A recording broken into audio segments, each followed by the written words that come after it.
Bonjour, je me présente Olivier Dauvert, je suis ingénieur agricole de formation. J'ai pendant une dizaine d'années dirigé des titres de presse spécialisés sur la distribution, linéaire, rayon boisson. Depuis une quinzaine d'années désormais, j'ai créé une société d'édition qui est spécialisée sur le commerce et la conso.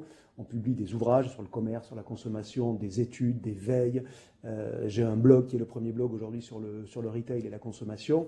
Et en parallèle de ça, j'ai une activité de directeur du think tank agroalimentaire et agricole des Échos, le quotidien économique, depuis 5 ans. Un think tank, c'est en gros un groupe qui produit des recommandations, du jus de cerveau, comme on dit, et qui régulièrement interpelle notamment l'écosystème politique sur les directions, les orientations qui devraient être prises pour la filière agricole et la filière agroalimentaire. L'idée que je voudrais partager avec vous aujourd'hui est que le consommateur est un schizophrène qu'il faut comprendre pour mieux interagir avec lui. Et en acceptant sa schizophrénie, faute de quoi on ne le comprend pas. Cette schizophrénie, elle tient autour de deux postures qui sont en apparence antagonistes et qui pourtant cohabitent dans le consommateur. La toute première, c'est qu'il n'a jamais été aussi sensible au prix bas, à la promo, réactif à ce que les politiques commerciales des enseignes font, c'est-à-dire de plus en plus d'agressivité dans les magasins. Et dans le même temps, il n'a jamais autant acheté de produits valorisés, parfois survalorisés, avec des signes de qualité, des réassurances diverses. Et en apparence, on peut se dire qu'il y a un paradoxe entre les deux, puisque c'est parfaitement incompatible dans l'esprit. Chercher toujours le moins cher et dans le même temps accepter de payer parfois beaucoup plus cher. En fait, il faut accepter comme point de départ que dans ce consommateur aujourd'hui, il y a ces deux mots, qui sont certes un peu réducteurs, mais qui résument ce qu'il est. D'un côté, il est en même temps radin et inquiet. Radin, ça veut dire qu'il en devient exigeant sur la proposition commerciale qu'il reçoit, et notamment sur le critère qui est le plus facile pour lui, pour la juger, c'est le prix. Et puis dans le même temps, comme il est inquiet, il est prêt à être rassuré et donc à payer pour. Et l'idée, c'est de vous faire partager à quel point ces deux qualificatifs coexistent dans la tête d'un consommateur, du même consommateur, et à quel point c'est une réalité aujourd'hui pour comprendre la consommation. Alors, premier temps d'abord, son exigence en termes de valeur, de prix, et donc sa réceptivité absolue à ce qu'est la promotion et le prix bas vanté par à peu près toutes les enseignes. Pour comprendre le consommateur, il faut faire un peu de sociologie. Si on doit résumer ce qu'est un consommateur aujourd'hui, c'est un frustré. La consommation est toujours une source de plaisir, de réalisation de soi, d'épanouissement, ça c'est de la sociologie, mais dans le même temps, d'un point de vue strictement macroéconomique, le consommateur est confronté à un écart qui va croissant entre d'un côté son pouvoir d'achat, qui ne baisse pas. Il faut arrêter avec ces âneries-là, il n'y a pas de baisse de pouvoir d'achat en France quand on accepte de le regarder sur le temps long, ce qui ne veut pas dire qu'il n'y a pas de malheureux. Bien sûr qu'il y a des malheureux, mais quand on regarde la masse, il n'y a pas de baisse de pouvoir d'achat, quand bien même on le ramène non pas à la population dans son ensemble, mais au nombre d'unités de consommation, c'est-à-dire de foyers. Donc le pouvoir d'achat, grosso modo, il est stable sur le temps long. Sauf que dans le même temps, ce qui pose problème aujourd'hui au consommateur, c'est que son vouloir d'achat ne cesse de croître, il est même en explosion puisqu'on veut tout le temps et si possible en plus tout de suite. Et comme c'est matériellement pas possible de satisfaire tous ces désirs de consommation, la conséquence c'est que l'écart entre le pouvoir d'achat et le vouloir d'achat ne cesse de progresser, créant un espace qu'on va appeler de la frustration. Et ce qui est intéressant à comprendre, c'est que ça concerne quasiment la totalité des consommateurs, même ceux qui en apparence devraient pouvoir être considérés comme des consommateurs qui n'ont pas de soucis au quotidien. Prenons un exemple, un cadre normal dans une entreprise qui va gagner, admettons, 3 000 € net par mois. Aujourd'hui, 3 000 € net par mois dans l'économie contemporaine, ce n'est pas un petit salaire. C'est pas loin de 2 fois le revenu médian français. Donc autant dire que ce cadre-là, à 3 000 € net par mois, il n'y a pas de gros problèmes de vie en théorie. Sauf que, en pratique, quand par exemple, c'est même pas le dernier, c'est l'avant-dernier iPhone qui vaut plus de 1 000 €. Ce cadre qui gagne 3 000, qui voit cet objet qu'il désire, qu'il convoite, qui vaut 1 000, qu'est-ce qu'il se dit? Qui ne peut pas se le payer, que c'est déraisonnable, que la vie est difficile et qu'il n'a pas assez de moyens pour. Et vous voyez, c'est ce qu'il faut comprendre dans l'approche de la pauvreté ressentie par le consommateur, c'est qu'on est pauvre dès lors qu'on doit renoncer à des achats faute de moyens. Et c'est même le sous-jacent principal aujourd'hui de la consommation, d'où le sentiment d'appauvrissement dans la population et cette idée que les salaires baissent, ce qui est faux, que le pouvoir d'achat baisse, ce qui est faux. Non, la vraie problématique, c'est qu'on en veut toujours plus. Et donc, la conséquence de ça, quand on rapproche la socio de la consommation, eh bien, c'est qu'un consommateur qui est frustré va devenir extrêmement exigeant sur les euros qu'il va dépenser. Il ne cherche pas nécessairement à dépenser moins d'euros, mais comme le problème c'est la ressource, il veut donner à chaque euro qu'il dépense le maximum de valeur possible. Voilà pourquoi il devient extrêmement sensible au prix et à la promo en matière alimentaire par exemple, parce que quand vous avez des enseignes qui vendent toutes le même produit, admettons un pot de Nutella, un poulet de loué ou une bouteille de Coca-Cola, c'est le même produit dans toutes les enseignes. Donc comment on donne plus de valeur aux euros qu'on va dépenser pour ce produit-là en dépensant moins d'euros, mécaniquement. Donc, dès lors qu'on est sur des produits comparables, on donne de la valeur à ces euros en dépensant moins. Mais quand on n'est pas sur des produits comparables, le client va juger à ce moment-là, non pas uniquement en fonction du prix, mais en fonction du produit qu'il a en face, toujours en cherchant à donner le plus de valeur aux euros qu'il va dépenser. Donc, il va être sensible au prix, il va être sensible à la promo. Pour ceux qui en douteraient encore, c'était il y a juste un an, Nutella à moins 70% chez Intermarché, et ça provoque des émeutes. À ce moment-là, le sujet est même revenu jusqu'à l'ouverture des journaux télévisés. Pourquoi? Parce que ce fameux consommateur qui, dit-on, a changé, qui cherche la qualité, qui ne cherche plus que le prix, soi-disant, qui cherche des réassurances du terroir, de l'origine, du sociétal, du bien-être animal, que sais-je encore, toutes ces grandes théories de bien-pensants que l'on nous sert régulièrement sur le fait que le consommateur a changé et qu'il n'est plus comme avant, elles ont volé à l'éclat parce que dans ces magasins-là, les consommateurs se battaient pour acheter le dernier pot de Nutella. Donc, il ne s'agit pas de contester que le consommateur change, il s'agit juste de nuancer l'effet de ce changement sur le déplacement du centre de gravité. On a trop souvent tendance à mélanger la vitesse d'un mouvement et sa capacité à déplacer le centre de gravité. Donc oui, le consommateur change, il n'y a aucun doute là-dessus. Par contre, il ne change pas à la vitesse à laquelle certains le disent et qui est parfois à la base de théories qui sont totalement hors du temps parce que ceux qui les produisent sont hors sol. Quand vous avez des sociologues qui ne voient des magasins que par le prisme parisien et pas par un Intermarché à Vesoul, un Match à Maubeuge ou un Carrefour à Auch dans le Gers, ben forcément ils ont un peu de mal à voir ce que c'est que la réalité de la conso. La réalité de la conso, c'est par exemple ce qu'on a vécu l'année dernière avec Intermarché, des clients qui, voyant que ce produit-là, cette promo-là était une manifeste bonne affaire, il s'est jeté dessus et au besoin s'est battu avec son congénère pour prendre encore une fois le dernier pot. C'est très anecdotique, certes, mais ça dit beaucoup du fait que le consommateur change, mais pas à la vitesse à laquelle on le dit, et il est toujours obsédé par le prix dès lors qu'on est sur des produits strictement comparables d'un magasin à un autre.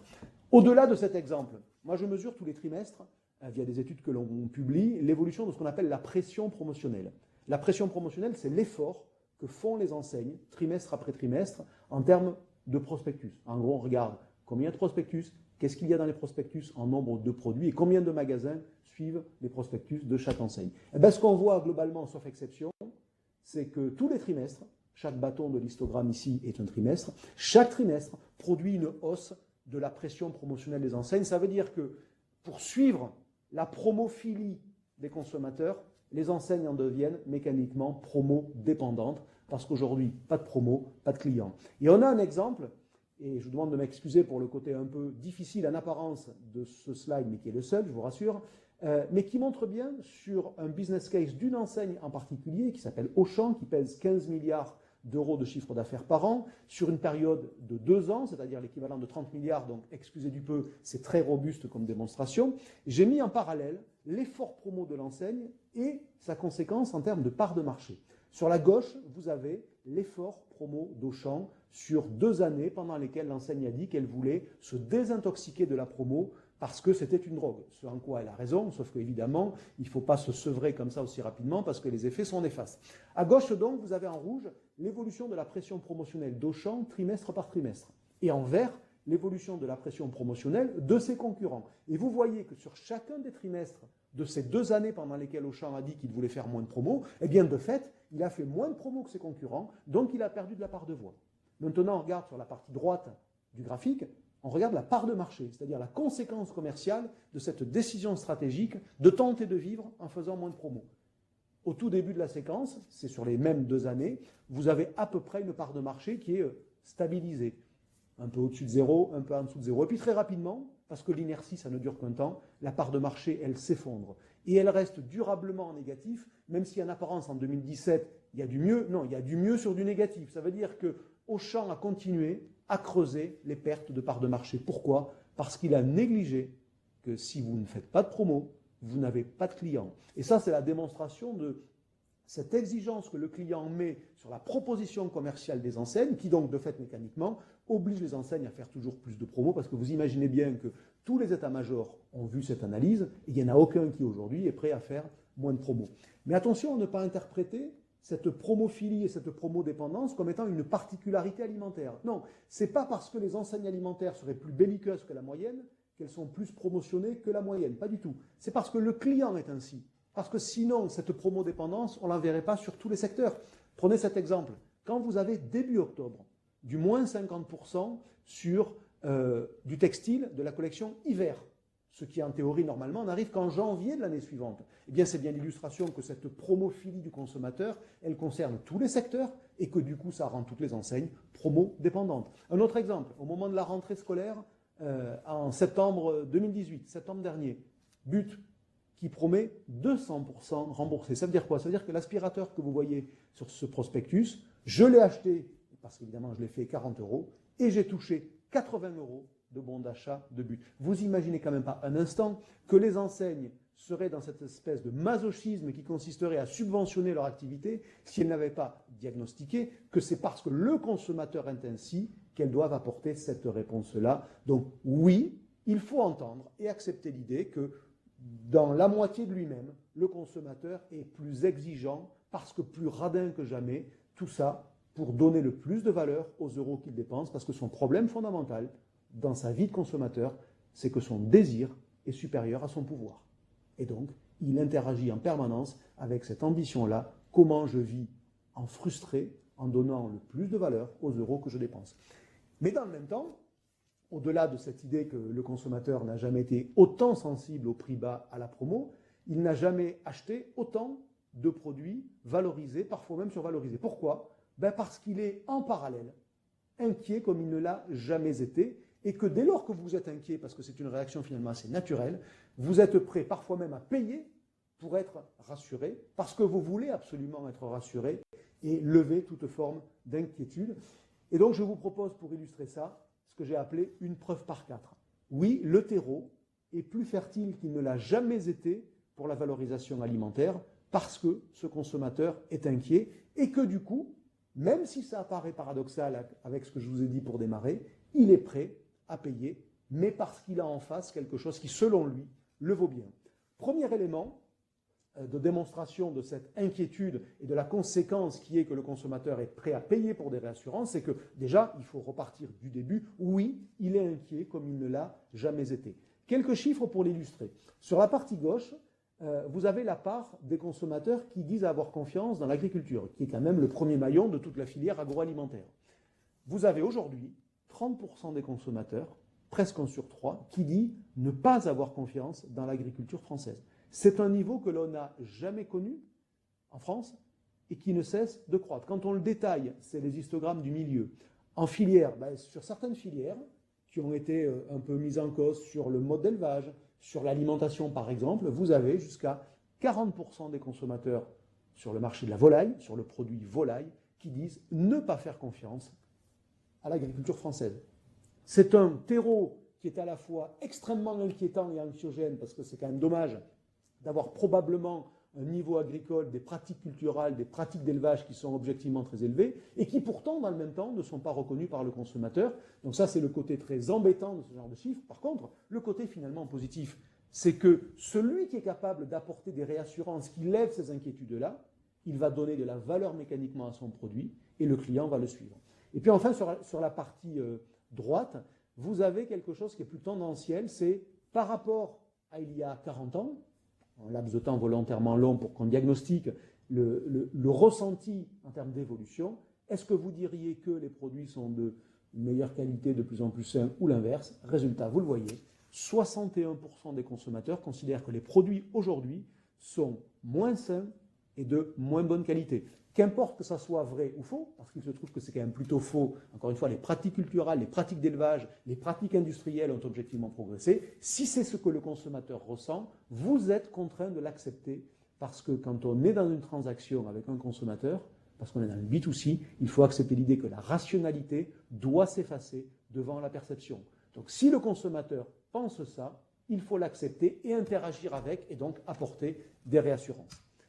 Deuxième élément de démonstration, ça tombe bien parce que le client n'a jamais été aussi réceptif à toutes les formes de réassurance. Je pourrais prendre des dizaines d'exemples, j'en ai choisi un volontairement, réducteur certes, mais malgré tout très illustratif de cette tendance, le bio, qui est une micro-part de la production agricole et alimentaire, puisque c'est à peine 5%, ce qui veut quand même dire que 95% de la production agricole et agroalimentaire est donc conventionnelle, mais il n'empêche, l'évolution du bio que vous voyez là, qui a plus que doublé en 7 ans, traduit bien que le consommateur est prêt à payer pour la réassurance que lui apporte le bio, puisque toutes les études un peu sérieuses convergent pour dire qu'en gros, à unité de besoin comparable, c'est-à-dire à produit quasi comparable dans son usage, un produit bio coûte entre 50 et 60% plus cher qu'un produit conventionnel.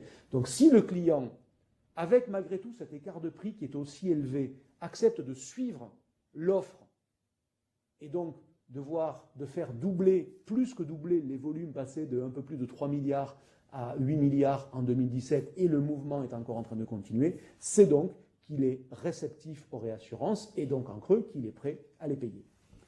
Troisième élément de démonstration, le client fait un lien aujourd'hui, le consommateur fait un lien entre l'alimentation et la santé. Alors au détriment malheureusement de l'alimentation. C'est une étude qui est régulièrement menée pour le SIAL, le Salon de l'alimentation, et qui est menée au niveau mondial et qui montre, tant au niveau mondial qu'au niveau français, que la part des consommateurs qui jugent probable, écoutez bien, qui jugent probable que les aliments nuisent à la santé ne cesse de croître. Au niveau mondial, on est à 2/3, 66%. Au niveau français, on est quasiment à 80%. Et encore une fois, peu importe que ça soit vrai ou faux, il faut reconnaître que c'est la perception du consommateur qui donc considère que l'alimentation, globalement, est plutôt nuisible à la santé que bénéfique. Donc chaque fois qu'on va lui apporter la preuve qu'il a tort et qu'on va surtout lui démontrer, il va suivre puisqu'il est en parallèle extrêmement inquiet pour sa propre santé. Et ça ne va faire que progresser. Comment on peut le savoir? Parce qu'il suffit de regarder le comportement des générations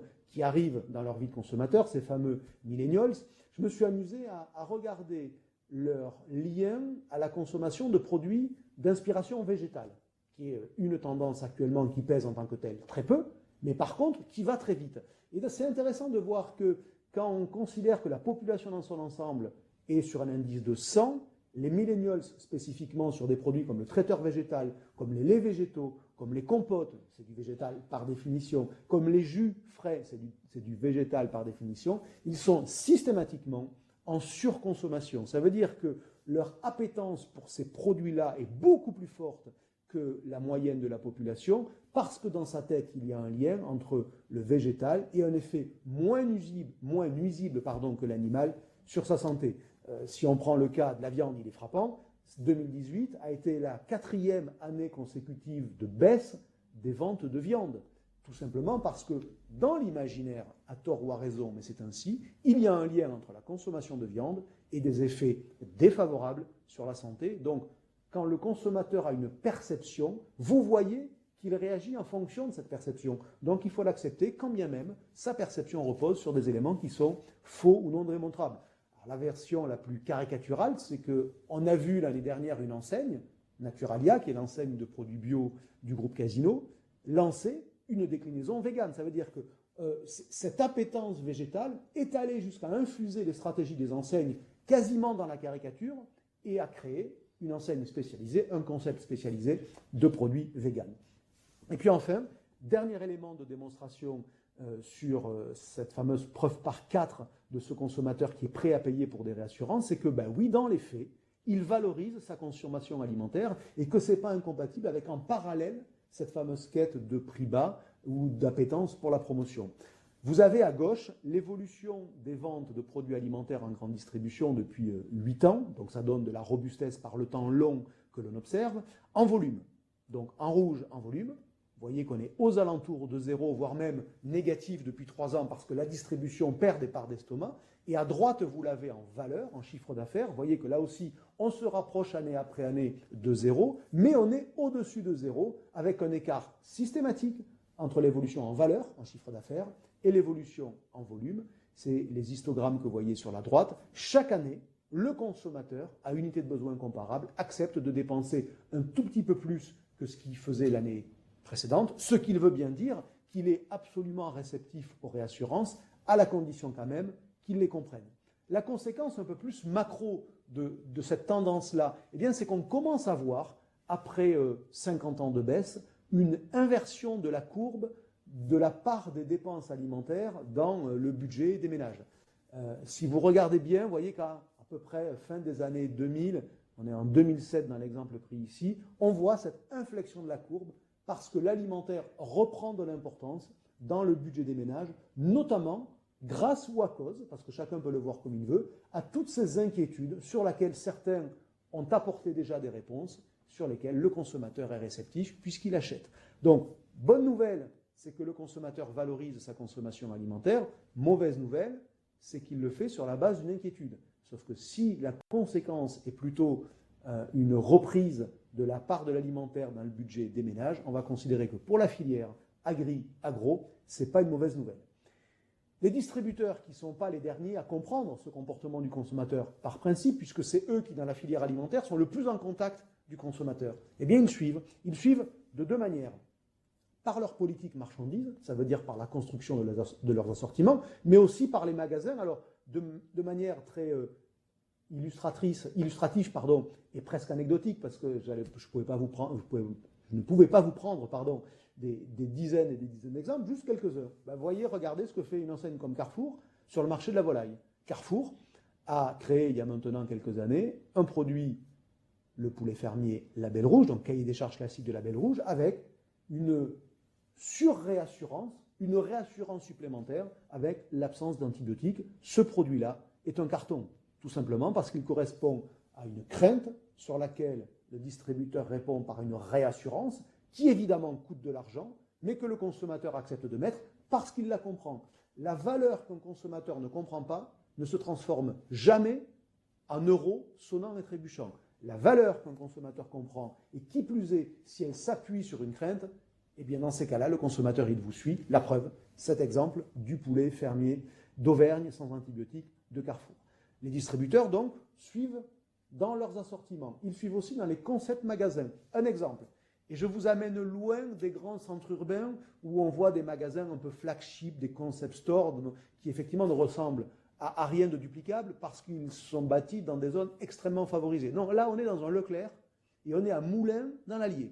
Moulins dans l'Allier, c'est pas Paris, c'est pas Lyon, c'est pas Marseille, c'est pas Toulouse, c'est Moulins dans l'Allier. Ça a son charme et c'est surtout une valeur de démonstration que ça concerne cette tendance que je vous décris, la totalité de la distribution. On rentre ensemble, vous allez voir à quoi ressemble ce magasin. Vous voyez bien que quand je suis dans cet hypermarché-là, la manière dont on me présente les produits, l'expérience client que l'on me propose, rapproche plutôt d'un spécialiste que d'un hypermarché à l'ancienne. Pourquoi ? Parce que vous ferez toujours davantage confiance à un spécialiste qu'à un généraliste, et donc vous accepterez plus facilement de valoriser votre consommation. Quand vous voyez le soin, jusque dans le type de mobilier sur lequel le magasin a investi, vous voyez qu'on est typiquement dans quelque chose qui ressemblerait plus, pour ceux qui ont déjà vu des magasins aux États-Unis, des Whole Foods et autres extrêmement valorisés, on est très loin de l'hypermarché classique que vous avez peut-être en tête par celui que vous fréquentez au quotidien. Ça participe à la réassurance par l'apparence de spécialisation que le distributeur veut avoir. Regardez ce rayon pâtisserie. On est très loin là aussi d'une pâtisserie classique de grande surface, on est beaucoup plus près d'un artisan. Et si je ne laisse pas un chariot, regardez bien au fond de la photo pour vous convaincre qu'on est réellement dans un hypermarché, je ne suis pas sûr que vous auriez mis votre fortune sur la table pour parier qu'on était bien dans un hypermarché. Regardez la cave. Vous voyez bien qu'on est plutôt dans une cathédrale que dans le rayon vin d'un hypermarché banal. Donc tout ça participe à cette construction du distributeur qui veut devenir spécialiste après avoir été généraliste, mais vous avez même certains qui vont encore plus loin et qui créent des enseignes ad hoc pour répondre à cette attente de spécialisation. C'est le cas d'Auchan, on est dans les Partisans du Goût, qui est une enseigne qui est dans le nord de la France. On est dans le groupe Auchan, donc on est dans un groupe de grande distribution. Mais vous allez le voir avec une réponse qui ressemble beaucoup plus à un spécialiste, à un grand frais, par exemple, ou à un multifrais, c'est-à-dire une forme de vente qui a un prisme produit frais très marqué, qui propose une expérience d'achat qui ne ressemble pas vraiment à ce qu'est un hypermarché ou un supermarché classique, qui produit beaucoup sur place parce que c'est une façon de rassurer le consommateur, parce qu'il voit là où ça a été produit, comment ça a été produit. En tous les cas, il y a une apparence de transparence, et ça, c'est un élément plutôt qui le rassure. Et puis, vous avez un choix extrêmement large, parce qu'évidemment, un spécialiste, par principe, est un magasin qui propose beaucoup de choix. Donc, vous voyez au final que dans la tête de ce consommateur, dans ce qu'il est et dans son comportement, il est très facile de démontrer que ces deux comportements existent. Parce que vous démontrez qu'il n'a jamais été aussi réceptif au prix bas, à la promo, à la bonne affaire. C'est finalement extrêmement facile. Il suffit de regarder les politiques commerciales des enseignes et la réponse des consommateurs. Et dans le même temps, vous démontrez que ce fameux consommateur est prêt à valoriser sa consommation comme il ne l'a jamais fait. C'est aussi très facile parce que je vous ai trouvé des éléments de démonstration qui sont, de mon point de vue, assez incontestables. Et donc, ce qui en apparence est un paradoxe, une dichotomie irréconciliable entre les deux, c'est juste une forme de schizophrénie qui habite le consommateur et qu'il faut accepter quand on cherche à comprendre le consommateur. Donc oui, le consommateur est un schizophrène et vous devez l'accepter pour le comprendre. Merci.